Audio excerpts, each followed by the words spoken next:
दोस्तों, आज की इस वीडियो के माध्यम से हम ये सीखने वाले हैं कि हम किस प्रकार से एल&टी का जो MK1 टाइप का स्टार्टर होता है, इसका कनेक्शन हम किस प्रकार से करेंगे।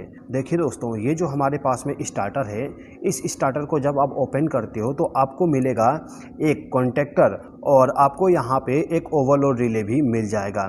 यानी कि इस स्टार्टर में केवल दो चीज़ें होती है, एक तो MK1 टाइप का कॉन्टेक्टर और दूसरा एक ओवरलोड रिले होता है।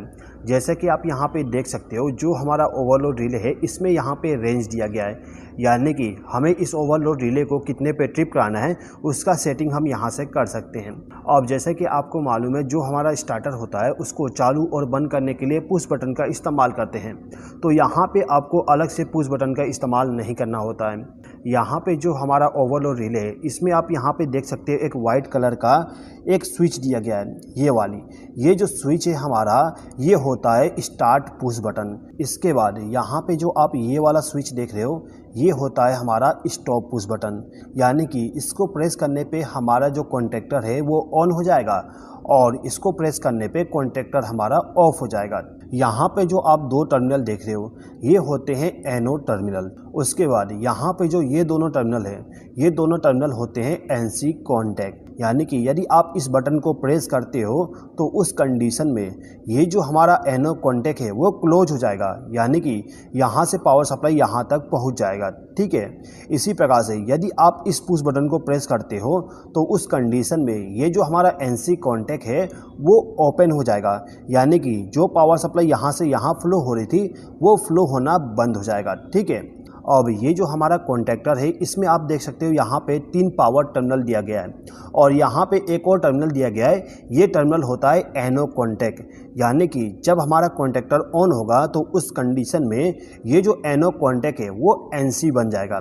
ये वाला टर्मिनल हमारा एनो का इनपुट हो जाएगा और यहाँ पे हमें आउटपुट मिल जाएगा। ठीक है, अब यहाँ पे जो आप ये वाला टर्मिनल देख रहे हो, इसको हम कहते हैं A1 टर्मिनल।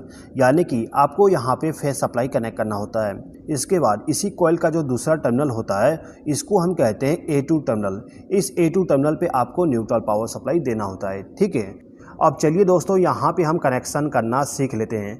कनेक्शन करने के लिए आपको क्या करना होता है, ये जो हमारा ओवरलोड रिले है, इस ओवरलोड रिले को ले जाके इस कॉन्टेक्टर के ऊपर में कनेक्ट करना होता है, कुछ इस प्रकार से। यहाँ पे हमने ओवरलोड रिले को कॉन्टेक्टर के साथ में कनेक्ट कर दिए।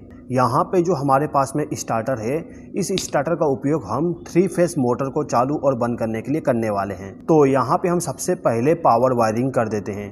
पावर वायरिंग करने के लिए यहाँ पे हम एक MCB इस्तेमाल करेंगे। अभी के कंडीशन में यहाँ पे जो हमारे पास में कॉन्टेक्टर है, ये 220 वोल्ट पे ऑपरेट होने वाला कॉन्टेक्टर है। जो 415 वोल्ट पे ऑपरेट होने वाला कॉन्टेक्टर होता है, उसका भी कनेक्शन एक्सप्लेन कर दूंगा। उससे पहले आप इस कनेक्शन को समझ लीजिए। तो सबसे पहले यहाँ पे हम क्या करते हैं, जो भी हमारा पावर सप्लाई होता है उस पावर सप्लाई को ले जाके MCB के साथ कनेक्ट कर देते हैं।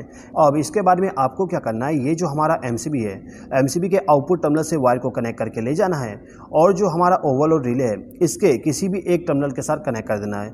हमने इसको यहाँ पे कनेक्ट कर दिए। ठीक है, इसी प्रकार से जो वाई फेस का टर्मिनल है, इसमें से एक वायर को कनेक्ट करके ले जाएंगे और जो हमारा ओवरलोड रिले है, इसके सेंटर वाले टर्मिनल के साथ कनेक्ट कर देंगे। इसी प्रकार से ये जो बी फेस है, इसमें से एक वायर को कनेक्ट करके ले जाएंगे और जो हमारा ओवरलोड रिले है, इसको भी इनपुट पावर सप्लाई कनेक्ट कर देंगे। ठीक है, अब यहाँ पे जो हमारा कॉन्टेक्टर है, ये कॉन्टेक्टर जब ऑन होता है तो उस कंडीशन में हमें आउटपुट पावर सप्लाई यहाँ पे मिलेगा। अब यहाँ पे जो हमारा मोटर है, मोटर का जो केबल होता है, उस केबल को ले जाके जो हमारा स्टार्टर है उसके टर्मिनल के साथ कनेक्ट कर देना है, यानी कि R, Y, B तीनों फेस को कनेक्ट कर देना है। तो यहाँ पे जो हमारा पावर वायरिंग था वो कंप्लीट हो गया। अब चलिए दोस्तों, यहाँ पे हम कंट्रोल वायरिंग करना भी सीख लेते हैं। देखिए, आपको क्या करना है, यहाँ पे जो तीनों फेस है, तीनों फेस में से किसी भी एक फेस से आप एक वायर को कनेक्ट करिए और इसको ले जाके जो ओवरलोड रिले का एनो कॉन्टैक्ट है उसके साथ कनेक्ट कर दीजिए। यहाँ पे मैंने इसको कनेक्ट कर दिया। अब इस एनो कॉन्टैक्ट का आउटपुट पावर सप्लाई हमें यहाँ पे मिलता है, तो हम यहाँ से एक वायर को कनेक्ट करेंगे और इसको ले जाके जो हमारा NC कॉन्टैक्ट है उसके एक टर्मिनल के साथ कनेक्ट कर देंगे। जिससे होगा क्या, जब हम इस पुश बटन को प्रेस करेंगे तो पावर सप्लाई यहाँ से फ्लो होते हुए इस टर्मिनल तक पहुँच जाएगा। उसके बाद यहाँ पे जो NC कॉन्टैक्ट का आउटपुट टर्मिनल है, इसमें से एक वायर को कनेक्ट करेंगे और इसको ले जाके कॉन्टेक्टर के A1 टर्मिनल के साथ कनेक्ट कर देंगे। अब ये जो हमारा कॉन्टेक्टर है, इसको ऑपरेट करने के लिए आपको न्यूट्रल पावर सप्लाई भी देना पड़ता है। तो न्यूट्रल न्यूट्रल सप्लाई देने के लिए हम यहाँ से एक वायर को कनेक्ट करेंगे और इसको ले जाके ये जो हमारा टर्मिनल है इसके साथ कनेक्ट कर देंगे। यदि आप यहाँ पे इतना कनेक्शन कर देते हो तो इस कंडीशन में क्या होगा, यदि आप स्टार्ट पुश बटन को प्रेस करोगे तो यहाँ पे जो हमारा मोटर है वो ऑन हो जाएगा, लेकिन यदि आप स्टार्ट पुश बटन को रिलीज कर दोगे तो उस कंडीशन में मोटर ऑफ हो जाएगा, यानी कि यहाँ पे हमें होल्डिंग सर्किट बनाना पड़ेगा।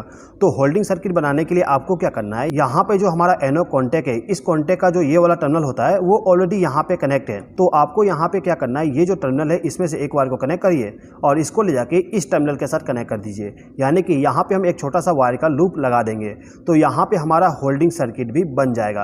अब यदि आप यहाँ पे मोटर को स्टार्ट करने के लिए इस पुश बटन को प्रेस करते हो तो आपका मोटर ऑन हो जाएगा और यदि आप इस स्विच को प्रेस करते हो तो आपका मोटर ऑफ हो जाएगा। यहाँ पे मैंने आपको कनेक्शन बताया सिंगल फेस का। अब यदि आपके पास में 415 वोल्ट वाला कॉन्टेक्टर का कॉइल है तो इस कंडीशन में आपको क्या करना होगा, ये यहाँ पे जो न्यूट्रल पावर सप्लाई कनेक्ट है इसको हम यहाँ से रिमूव कर देंगे। अब यहाँ पे जो हमारे पास में दूसरा फेस है यानी कि वाई फेस और बी फेस, तो इन दोनों वायर में से किसी भी एक वायर में से एक वायर को कनेक्ट करेंगे और इसको ले जाके जो हमारा कॉन्टेक्टर का कॉइल है इसके दूसरे टर्मिनल के साथ कनेक्ट कर देंगे, यानी कि A1 टर्मिनल पे हमने R फेस को कनेक्ट कर दिए और A2 टर्मिनल पे हमने B फेस को कनेक्ट कर दिए। तो यहाँ पे जो हमारा कॉन्टेक्टर था इसको हमने 415 वोल्ट पे कनेक्शन कर दिए। तो दोस्तों, यदि आपको ये वीडियो पसंद आया हो तो प्लीज़ इस वीडियो पे लाइक, शेयर और कमेंट कर दीजिएगा और यदि आपने अभी तक हमारे चैनल को सब्सक्राइब नहीं किया तो सब्सक्राइब भी कर लीजिएगा। इस वीडियो को देखने के लिए धन्यवाद।